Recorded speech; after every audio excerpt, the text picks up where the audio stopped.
This episode of Truth Table is brought to you by our NAACP Image Award nominated book, Truth Table: Black Women's Musings on Life, Love, and Liberation. Get it where all books are sold. Sisters, how y'all feel? Brothers, y'all all right? If this is your first time at Truth Table, welcome to the table. And if you've been sitting at the table with us all these years, we are so grateful that you have been listening to us through these years, and we are inviting you to partner with us and support our work at patreon.com/truthstable. Now pull up a chair and have a seat at the table with us. Hey y'all, welcome to Truth Table, Midwives of Culture for Grace and Truth. I'm Ekemini. And I'm Christina. This table is built by Black women and for Black women. So welcome to the table, C. How you doing, girl? I'm doing decently. Yeah. Decently. I'm focused on that which is good. How are you doing? Hey, I mean, doing decent during a hostile government takeover. I mean, that's Then some. And then some. okay. So I'd say same. So glad to be back at the table with you. And I'm glad to be back at the table for this particular episode because we have another behind the book. Come on now. So the people be writing and we be bringing them to the table. Listen. As we tell the students, readers are leaders. You got to read. You got to read. Amen. You do. You got to read. And I'm so grateful to have our sister Natasha Smith at the table with us to talk about her book, Black Woman Grief. Boy, oh boy. What How you know about timely that? is that? Oh, wait, let me read the subtitle too. A Guide to Hope and Wholeness. Okay, so Black Woman Grief, A Guide to Hope and Wholeness. Come on and guide us. We need that guidance. We really do. Welcome to the table. I am so excited to be sitting at the table. Thank you so much for the invitation. Just so honored to sit with you ladies and chat about this just important topic. Yeah, and we're honored to have you here at the table with us, And so before we even launch into our conversation, let me tell our listeners, our sisters at the table, a little something about you, Natasha. Natasha Smith is a grief advocate, speaker, and podcast host. She is the author of Can You Just Sit With Me? Healthy Grieving for the Losses of Life. Her work has appeared in Guideposts, Propel Women, Influence Magazine, her.BIBLE, and elsewhere. She and her husband Clinton have 4 children and live near Raleigh, North Carolina. You can find her online at imnatasha.com. So welcome to the table, Natasha. Welcome.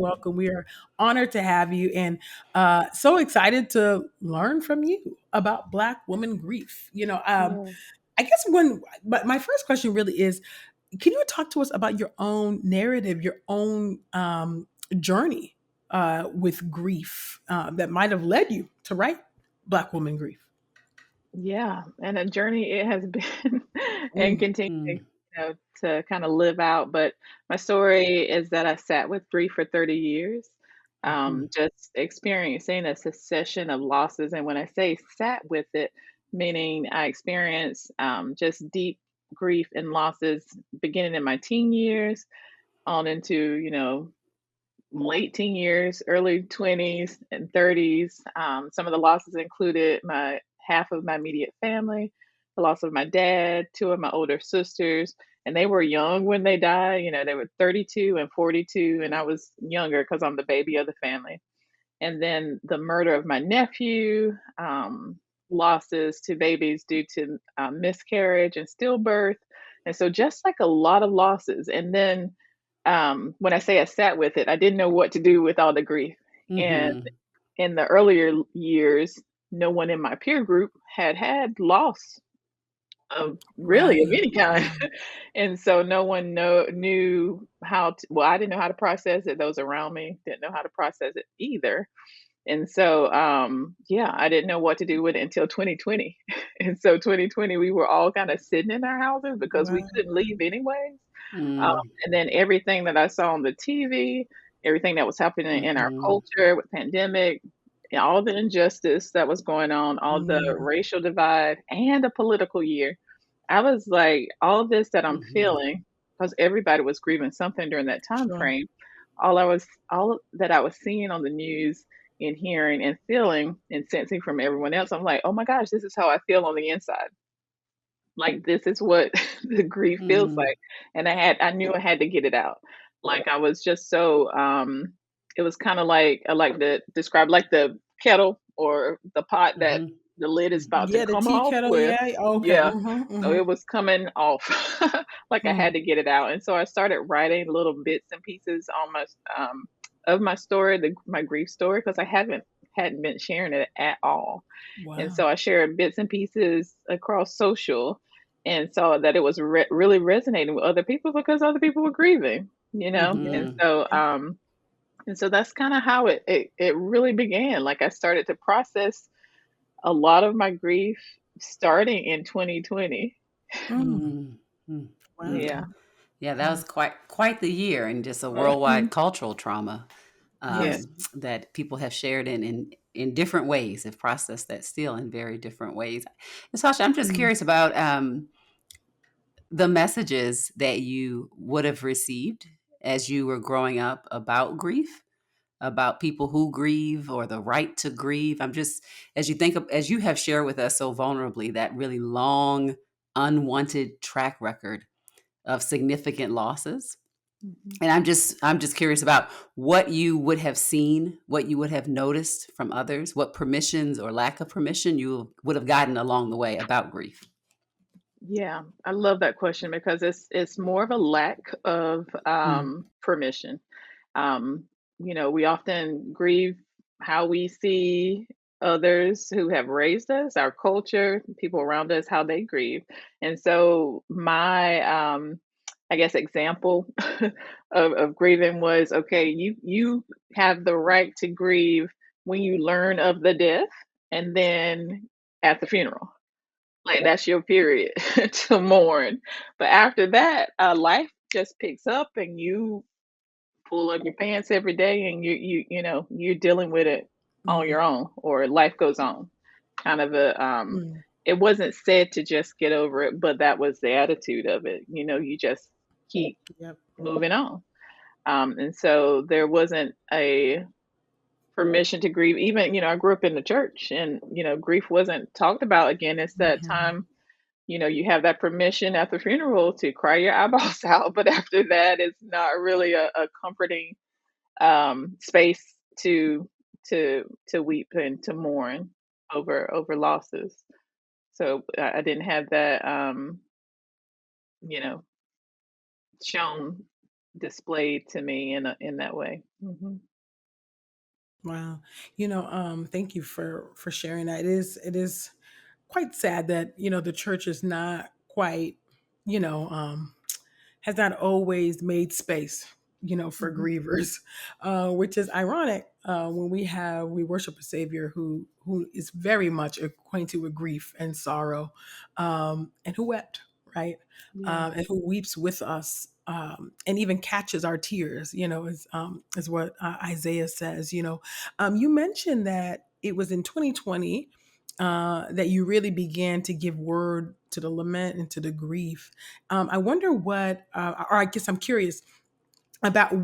You talked about how, or you alluded to how it started to boil over, like the grief started to deal with you, Hmm. even though you had not had space, and didn't have maybe models for even Yeah. how to grieve. I'm curious about, what did that look like when you started to notice that that kettle and that pot boiling over. What did that look like, practically, if you don't mind sharing that with our listeners, because maybe there's some people that are also right there at that point too. Yeah. It's to me in describing it, it's really like an emotional roller coaster, and I think a lot of times we don't give ourselves permission to grieve because we don't know what's going to happen when we take the lid off, or we are afraid, of what will happen when we take the lid off. But Absolutely. the thing is, what I've learned from my own experience is when we stuff it and don't do anything with it, it comes out sideways, and so it has been informing everything that I do in my life, how I interact with people around me, the decisions I make, my attitude, lack of attitude. I had so much apathy, um, even towards things of the church and towards God because I wasn't dealing with it or bringing it to Him. Like, I didn't know that I could bring it to Him. And so, yeah, so Oh, I think I might have lost my train of thought in that question. That's all Um, right. Yeah. repeat the question one more time, You were please. talking, yeah, I was just asking you, like, kind of what were some of the signs or even the manifestations of the grief, the undealt with, grief that you talked about. You described it as like a pot boiling over, or Yeah. like a tea kettle, that's just whistling. And you noticed that, kind of tipping point in 2020. So I'm curious about if you can name some of that, and just so that our listeners Yeah. might be able to be able to pinpoint, like, oh, that's where I'm at, or that's where I've been, or I might be heading there. I need to speak to Yes. Yeah. somebody about this, or Yeah. So definitely anger, and as I kind of mentioned a little bit, apathy. And we know, like, out of the abundance of the heart, the mouth speaks. And so I was, some of the things that I was noticing, me telling, I'm talking to myself.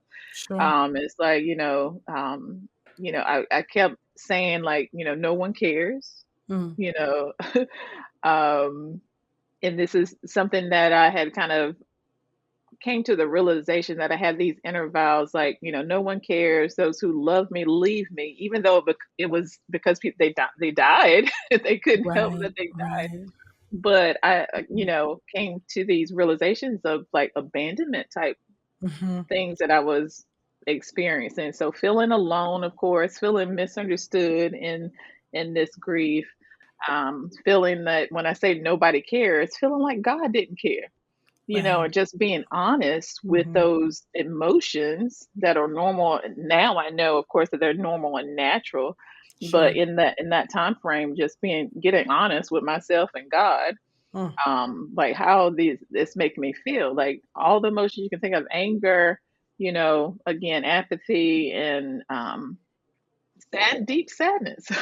right, Yeah, deep right, sadness, and right. just and disappointment, of course. You think about, um you know the help that I think I should have had or could have had during that time. And so it's so Mm, many different emotions that kind of take place when we have a loss, and when we're grieving.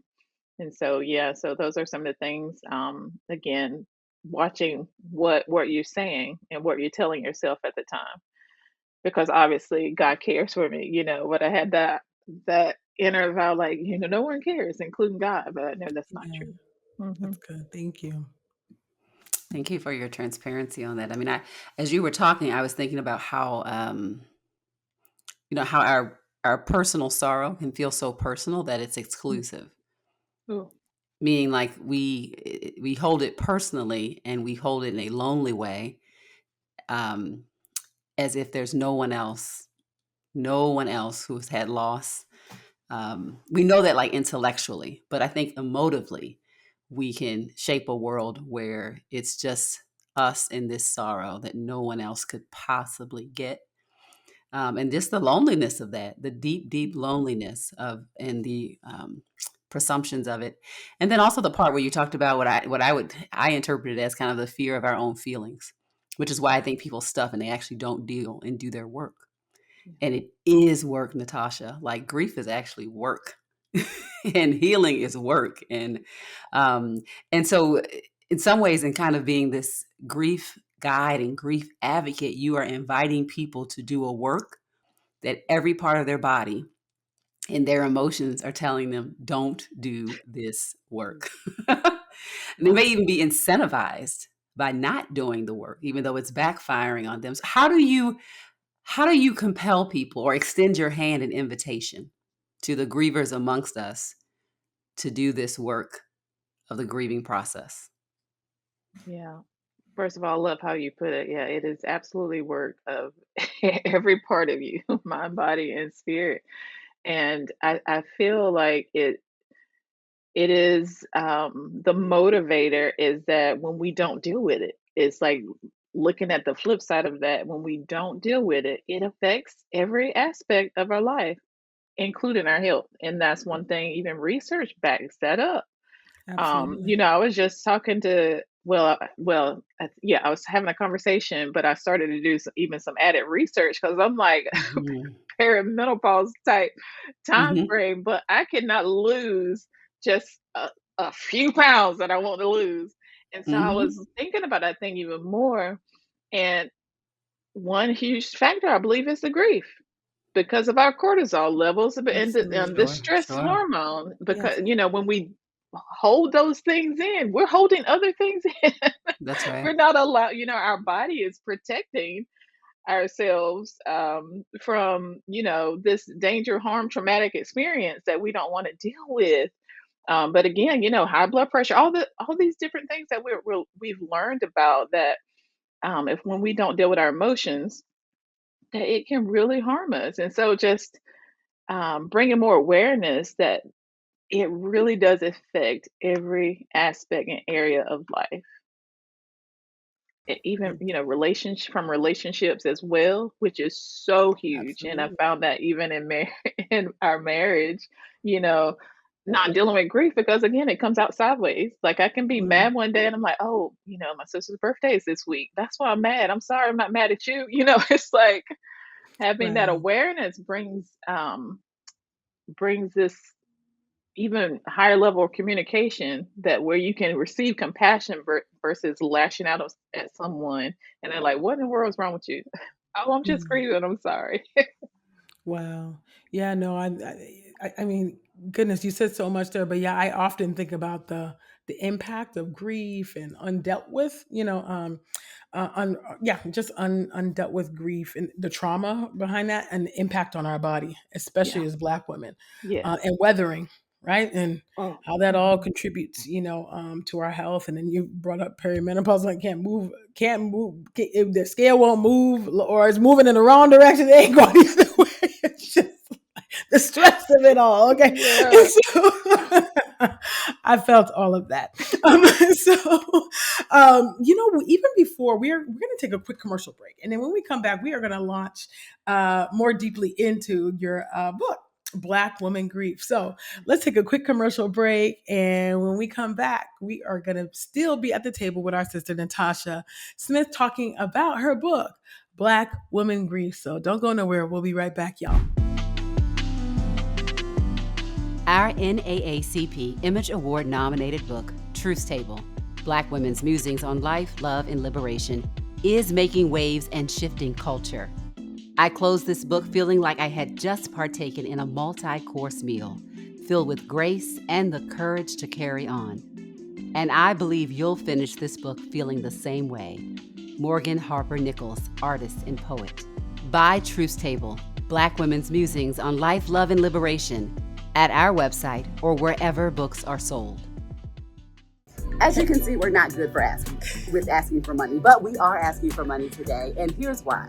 In order for us to bring the content that we've been bringing to you for years at this point, 8 years, we've got a whole background of folks who are talented and gifted and loving people who we have to pay to make these things happen, as well as ourselves. And we want to keep bringing great content to you.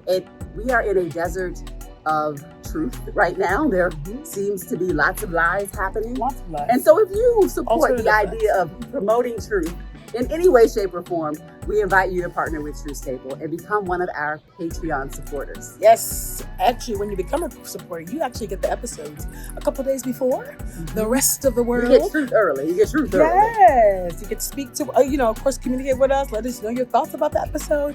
And of course, we will be having some more private discussions about things going on in pop culture, in politics, all the things. Nothing. 2025 is very normal. I don't know. Nothing. Whatever. Nothing. Figment of my imagination. Nothing to see here. We'll be talking about the things. So anyway, join our community today, and thank you for sitting at the table with us all these years.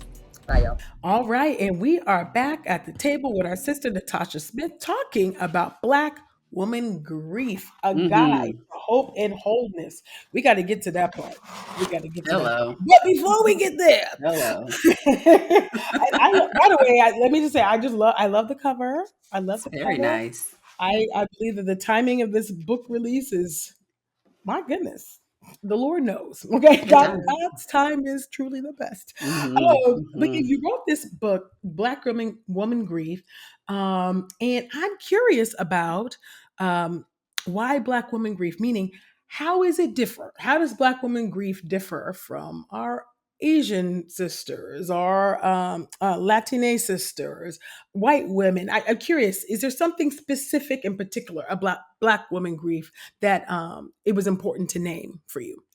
Yes, absolutely. I love that question because A lot of people have that question. Even I remember when I thought of the idea of writing it, that was the question, like what it was, why and why is it different? Yeah. So my answer to that is grief is indeed grief. So grief is the natural response to loss. We know that. But the types of losses that we experience, that's when it is all variant. It varies, it's different. So the types of losses that Black women experience, that's where the difference comes in, and that can go all the way back Absolutely. to slavery and bring it all the way here to the here and now. That Yeah. from microaggressions to racism to healthcare inequalities, um, sociological disparities. So those are the types of things that everybody don't experience, but we as Black women do. That's good. Thank you for naming that. Thank you, because I was going to ask you to name the grieves. There's so many. Yeah, so many. Well, and there's so much grief in the pieces that you just laid out for us. Right. And Yeah. also there are just different rules about our identity in light of that too. So it's the compounding social and systemic and historical dynamics, and it's also a whole rule book about how you're supposed to be strong, or how you're Yes. supposed to hold grief, or you're supposed to be so faithful that you don't cry anymore, right? So I think that combination it feels weighty, and Yeah. yet I think many of our listeners would identify with feeling like we're sandwiched right between those things. You do a wonderful job in your book of giving us these kind of practical pictures and biblical examples to look at as we're thinking about grief and about our experiences. And I'd love for you just to take a moment to introduce us to maybe a passage of scripture or a biblical figure that helped to orient you around this topic of grief. No, it's so many. Like one thing that it was so important to me to bring in this biblical element because, again, even having grown up in church, I didn't hear much about grief unless it's at a memorial or funeral. And so I just kept diving into the Bible, which is totally threaded with grief, loss, sorrow, death, dying, suffering, Woo, listen. There's a right? whole lot of misery And up I'm in like, that book okay, now. There's a if I read whole the lot Bible, of I know. I mean, just one generation in from humanity. There we get murder. Hello, we didn't yes. get too far. Exactly. We didn't Oh get too my far. gosh. It starts off. So I'll talk about that because that just piqued my Mhm. brain to Eve. I Yeah, mean, first family. A son murder another son. She is the first woman to grieve. Mm, that's right. mm. Yes, Like Lord. to walk through that. And it's so That's crazy right. because of course, we if we do our Bible in a year, we start with Genesis. We're reading this story often. Mhm, But how mhm, often do we think about the grief that Eve experienced? mhm. And so, That's I true. mean, it starts us off with a woman who is grieving. Yeah, Yeah. yeah. Even when you say that, Natasha, I just think about the fact that Adam and Eve, they knew no death Right.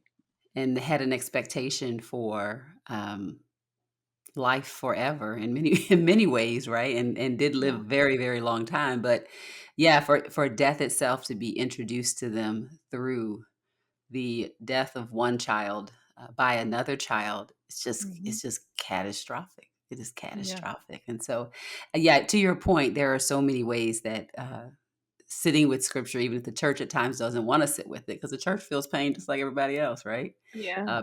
Preachers in pain just like everybody else. So Pastors are true. in pain just like everyone else. And so that avoidance is one that all of us have. And so that's a great reminder. I hope that our listeners will reread Eve's story of sorrow and find themselves comforted that we are and this is God is not new to this.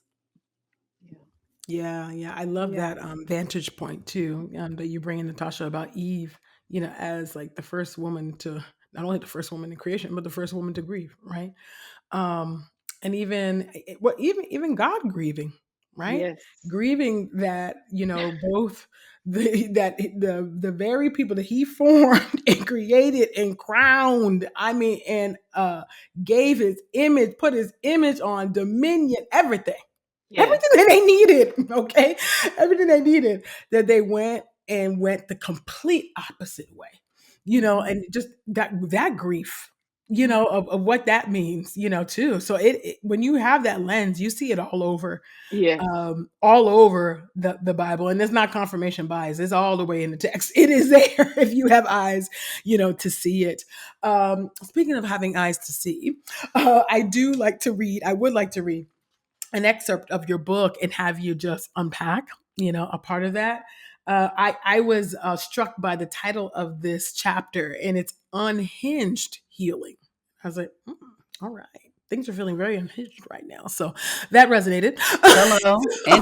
And is. And things are unhinged. And so let me just read just a little part of that, and then you can speak to this portion that I'm reading. I am starting here on page 95. I love to tell the story of a counselor I was seeing. I'd grown keen on her as my husband and I had seen her on and off for several years for marriage maintenance. Side note, counseling as maintenance versus repair is the best thing.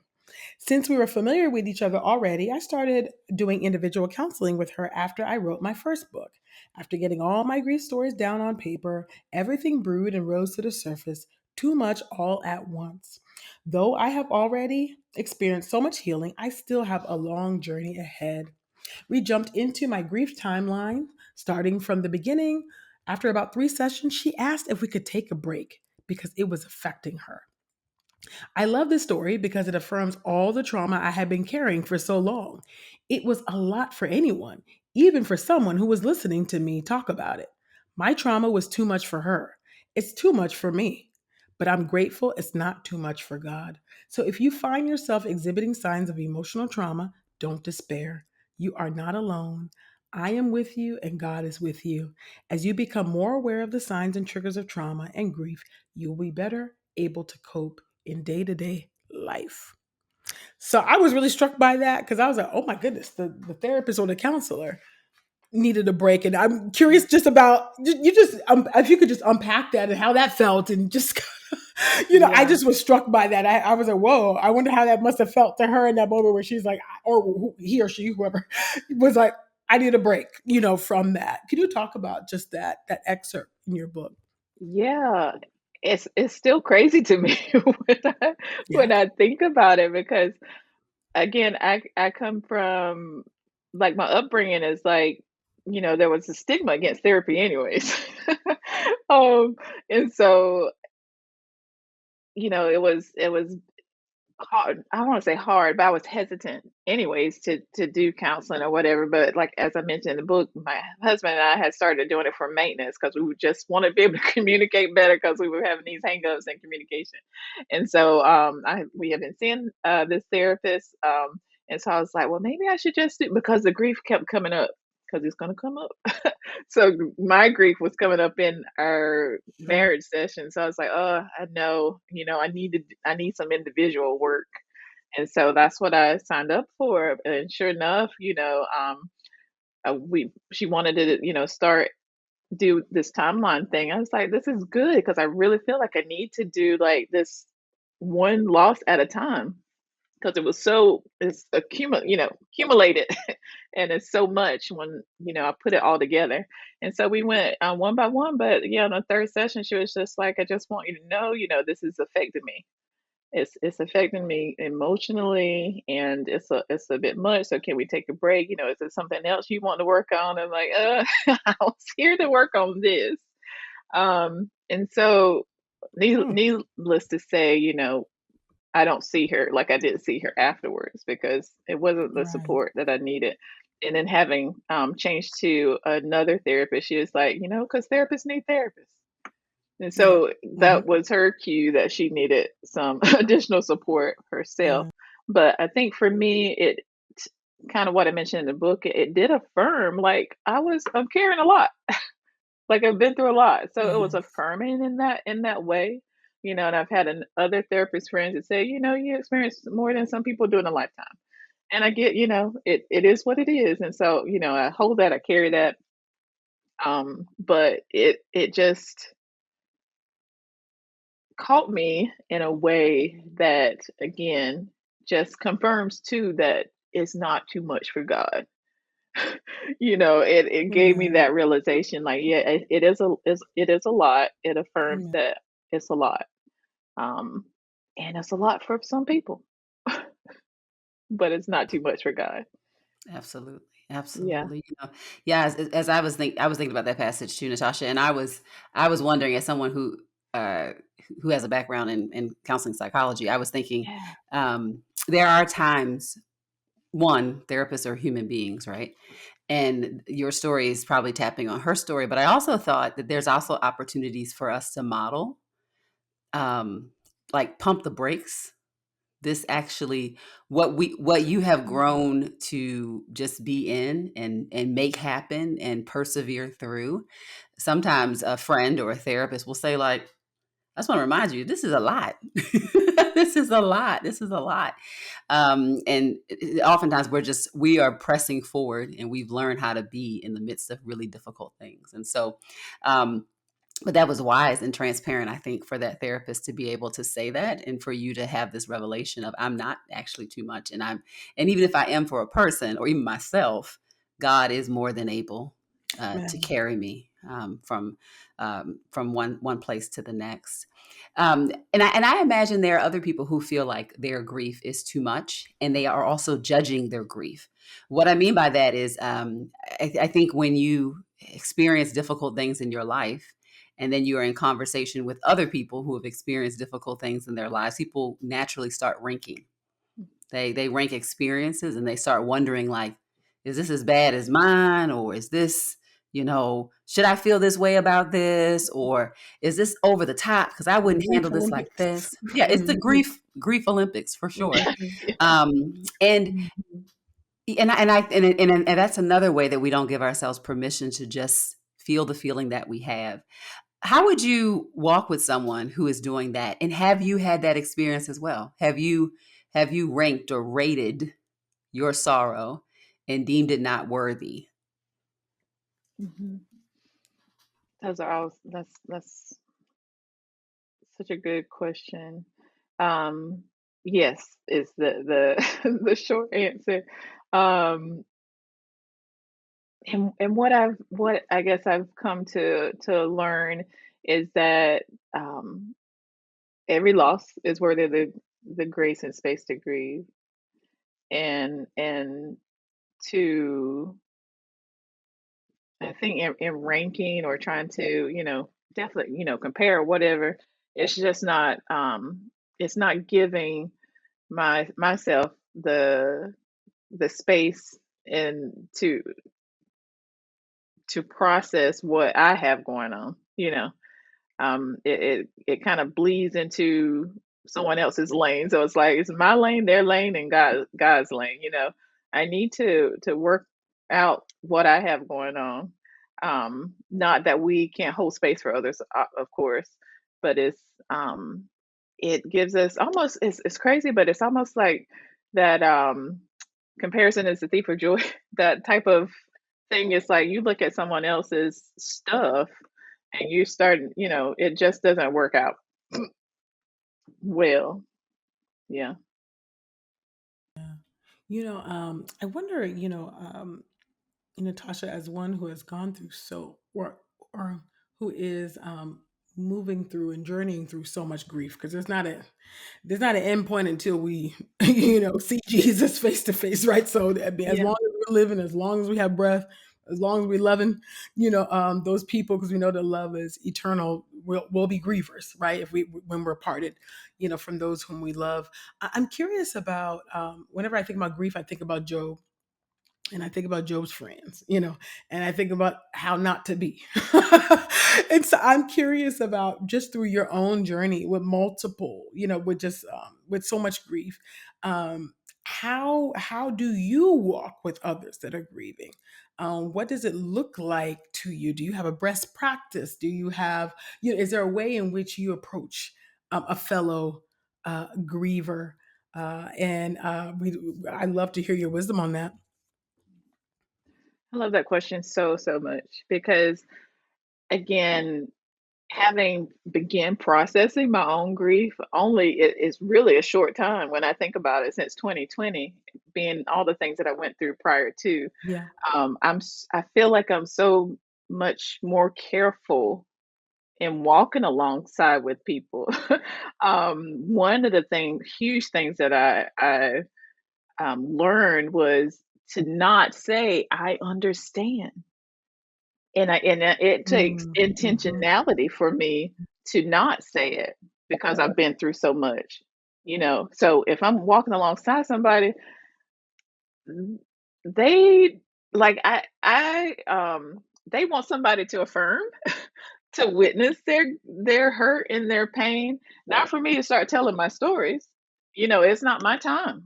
That's not my time to start telling them all the loss that I've been through. That's right. It's a time to practice the presence of ministry, to hold space with them, but really listen with my heart and my spirit, discern what they're needing at the moment. But when I say that if someone say, I did, this happened and I experienced this loss, and when I say I understand, it takes away from them what they want to share. Because, oh, okay, then, since you already know how I'm feeling right now. And so I never want to take um, that space away from someone who is hurting, just because I've been through a lot. And so just really continuing to make room for their story because the fullness of their Mm. story matters, and that grief needs to get out somehow. And if they're trusting me to with their story, just being able to make space and affirm and bear witness to what they're feeling and sensing at that time. That's good. Thank you. So you have given us this gift of this book, and I think there's good reason for us to read it. And the us, as I'm talking about, is Black women that are grieving. But I would love for you to make the case to our listeners why today is a good day to get the book and to not fear and to start this journey and not be alone in it. So, to the griever who's listening, who even feels anxiety as we talk about this topic, who feels like it's going to eat them up, what would you say to her? Yes, I love that. And I would say that, we are human. Grief is a part of our human experience. Um, Even being created in God's image, kind of talked about that before. Jesus wept, so can we. He knew that we would one day grieve because he said it's a comforter. Like he already knew what we needed and when we will need it. And we need him even more during this time. And kind of as we mentioned, the timing of this book, who would have known but him? Right. What we would be feeling and Right. sensing right now. We have the different losses, of course, that may be more common to man. But as Black women in this time that we're living in, when so many things are being dismantled, so many things are being disruptive, so many things are, um, just feels like so many things are against us, even though we've seen so many things across history. This is even more an important time to make time to process the grief, um, to process, to be in community with other Black women who may be feeling and sensing the same things, not to bury it, Yeah. because most often we walk in silence, trying to bear our cross on our own. But this is a collective grief that we're experiencing, so we can process the individual griefs and losses that we experience, but we can process collectively what we as Black women are experiencing right now in our country. And it's so much and it's so heavy. It's so heavy. It's so heavy. So my prayer is that the book will make space to just Mhm. to sit in it, to process it, That's good. to That's good. process it with bring it all to at the feet of Jesus, Mm. to bring it in community as well, and to honor it, and Mm. know that it's okay. to not be okay during this time and not let other people dictate how you should and shouldn't feel either. That's right. So, yeah.